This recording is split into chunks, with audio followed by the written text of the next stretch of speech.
घुटने के जोड़ों में जब लंबे अरसे से दर्द हो, यानी आपको ऑस्टियोआर्थराइटिस ऑफ नी जॉइंट हो और दवाइयों से आराम ना आ रहा हो, तो फिर उसमें इंटरवेंशन की जाती है, यानी मुख्तलिफ़ किस्म के इंजेक्शंस लगाए जाते हैं। वो कौन से इंजेक्शंस होते हैं और कब लगाए जाएं, कितनी दफ़ा लगाने चाहिए, मैं तफसील से इस वीडियो में इस हवाले से बात करूँगा।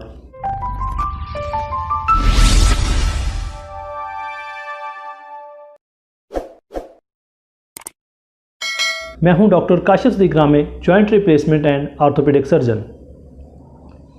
मुख्तलिफ़ किस्म के नी के अंदर इंटरवेंशंस की जाती हैं, लेकिन ये उसी वक्त की जाती हैं जब आपको मेडिसिन से आराम ना आ रहा हो और आपको दर्द में मुसलसल इजाफा हो रहा हो और आपकी जो ऑस्टियोआर्थराइटिस की स्टेज है वो एडवांस की तरफ जा रही हो।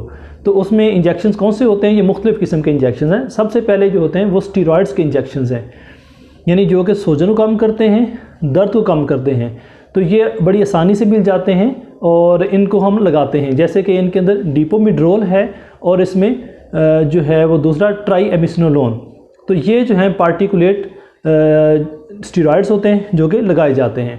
और दूसरी किस्म के जो इंजेक्शन हैं वो जेल के इंजेक्शन होते हैं, क्योंकि नी जॉइंट के अंदर जब ऑस्टियोआर्थराइटिस एडवांस स्टेज में जाती है तो जो नेचुरल उसका मैकेनिज़्म है, जो जॉइंट के अंदर ल्यूब्रिकेटिंग फ्लूइड होता है वो भी ग्रेजुअली कम हो जाता है।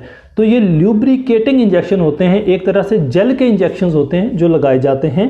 और ये मुख्तलिफ़ क्वालिटीज़ में आते हैं। जिनकी क्वालिटी, जिसका मालिकुलर वेट ज़्यादा होता है उनकी प्राइस ज़रा ज़्यादा है, जो कम मालिकुलर वेट के हैं उनकी ज़रा प्राइस कम होती है, और जिसका अच्छा मालिकुलर वेट होता है वो उसका आराम भी उतना ज़्यादा रहता है। इसको वीकली लगाया जाता है या फोर्टनाइटली, यानी 15 दिन के बाद भी नी में लगाए जाते हैं। और कम से कम 3 इंजेक्शन ज़रूर लगाने चाहिए, और ताकि उससे आपको आइडिया हो, वरना जो है 6 इंजेक्शन जो है ना वो लगते हैं वीकली करके। और जो ऑस्टियोआर्थराइटिस के लिए स्टीरॉयड्स हैं उनका ये है कि साल में 3 से 4 दफ़ा, यानी 3 महीने के बाद आप उसको दोबारा लगा सकते हैं या 4 महीने के बाद दोबारा लगा सकते हैं। उससे जल्दी स्टीरॉयड्स का इंजेक्शन नहीं लगाना चाहिए, क्योंकि उससे जो जॉइंट के अंदर मुख्तलिफ टेंडन्स हैं, जो लिगामेंट्स हैं, वो जल्दी डैमेज होते हैं, कार्टिलेज भी जल्दी डैमेज होती है। तो इसलिए इसकी फ्रीक्वेंसी ज़्यादा अहम है कि इसको साल में, यानी हर 4 महीने के बाद या ज़्यादा से ज़्यादा 3 महीने के बाद, उससे जल्दी नहीं लगाना चाहिए जो स्टीरॉयड का इंजेक्शन है। लेकिन जेल के इंजेक्शन आप जैसे भी चाहें लगा सकते हैं, क्योंकि ये कोई नुकसान नहीं देते। फिर आ जाते हैं पीआरपी, यानी प्लेटलेट रिच प्लाज्मा। जो पीआरपी है ये हम मरीज़ के अपना खून निकाल के लेबॉर्ट्री में किट के ज़रिए, इसको मशीन के ज़रिए बनाया जाता है और फिर उसको पेशेंट को उसके नी में लगाया जाता है। तो इसका किसी किस्म का साइड इफ़ेक्ट कोई नहीं है, लेकिन ये थोड़ा सा महंगा प्रोसेस है। तो ये इसके इंजेक्शंस भी ऐसे ही है, वंस वीकली या वंस फोर्टनाइटली, यानी हर 15 दिन के बाद, और कम से कम 3 सेशन ज़रूर इसके होने चाहिए रीज़नेबल रिजल्ट्स के लिए। तो इससे भी पेशेंट की सूजन कम होती है और उसको दर्द में आराम आता है, और किसी किस्म का साइड इफ़ेक्ट भी इसका नहीं है। और जो चौथा तरीक़ाकार ये है कि जो कि दुनिया में ज़्यादा इस वक्त रिकमेंडेड है, वो ये है कि पीआरपी और जेल के इंजेक्शंस, इन दोनों को इकट्ठा लगाया जाता है, इन दोनों को मिक्स करके लगाया जाता है। तो कास्ट थोड़ी सी इंक्रीज़ हो जाती है, लेकिन इसका इफ़ेक्ट इसका ज़्यादा आता है। और फिर आ जाते हैं जो फर्दर इंटरवेंशन है, उसको हम कहते हैं RFA, यानी रेडियो फ्रीक्वेंसी एब्लेशन। यानी यूँ समझें कि जो दर्द के पॉइंट्स हैं जॉइंट के अंदर, 3 पॉइंट्स होते हैं आमतौर पर नी जॉइंट के अंदर।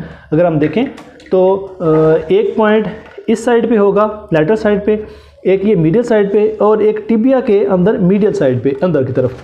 तो इन तीनों पॉइंट्स को हम मशीन के ज़रिए ख़त्म कर देते हैं, यूँ समझें, और आपको जो है दर्द वो ख़त्म हो जाता है। ये ऐसे ही है जैसे अगर एक स्विच के अंदर आपके कमरे में लाइट लगी हुई है या बल्ब लगा हुआ है और उसकी तार है और स्विच लगा हुआ है। अगर हम स्विच से तारें निकाल दें तो सारी चीज़ें मौजूद होंगी, लेकिन लाइट बल्ब नहीं जलेगा। तो वो आप एक तरह से डिस्कनेक्ट कर देते हैं चीज़ों को। तो इसके अंदर भी हम, इस RFA के अंदर भी उन दर्द के पॉइंट्स को हम डिस्कनेक्ट कर देते हैं, जिसकी वजह से पेशेंट को पेन नहीं होता, लेकिन बीमारी और चीज़ें मौजूद रहती हैं। इससे आपको 3 महीने 6 महीने आराम रह सकता है। उसके बाद इस प्रोसीजर को दोबारा किया जा सकता है।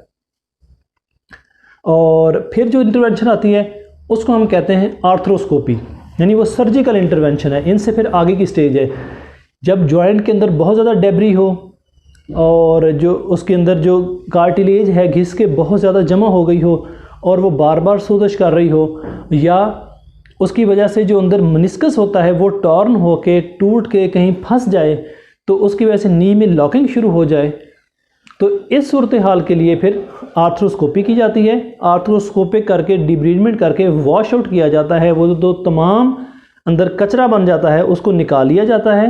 यानी कि कैमरे वाली सर्जरी होती है जिसमें हम कैमरा अंदर डाल के जोड़ के अंदर, जोड़ को खोलते नहीं है, कैमरा अंदर डाल के अंदर से ये सारा काम हम कर लेते हैं।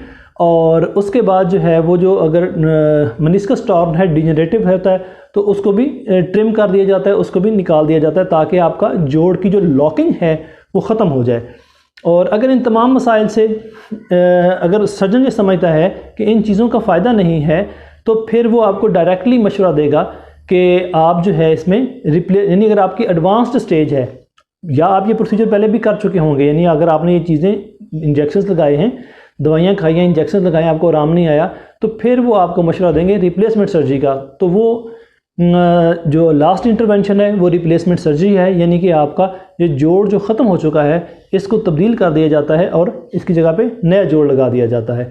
तो ये मुख्तलिफ़ किस्म की इंटरवेंशंस हैं जो नी के अंदर की जाती हैं, इंजेक्शन से स्टार्ट होके सर्जरी तक आती हैं। तो ये टोटल जो है नी का ऑल ओवर द वर्ल्ड जो नी जॉइंट के लिए काम किया जाता है वो बताया।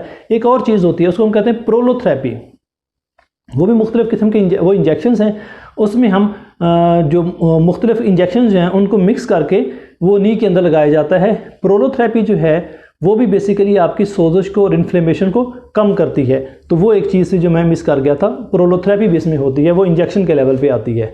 तो इस तरह से इंजेक्शन स्टेरॉइड्स के हो गए, इसमें प्रोलोथेरेपी आ गई, इसमें पीआरपी, इसमें जेल के इंजेक्शंस, पीआरपी प्लस जेल के injections, RFA radio frequency ablation, and then उसके अंदर arthroscopy and then joint replacement surgery. तो ये टोटल प्रोसीजर हैं जो नी के ऊपर किए जाते हैं। बहुत शुक्रिया, थैंक यू वेरी मच।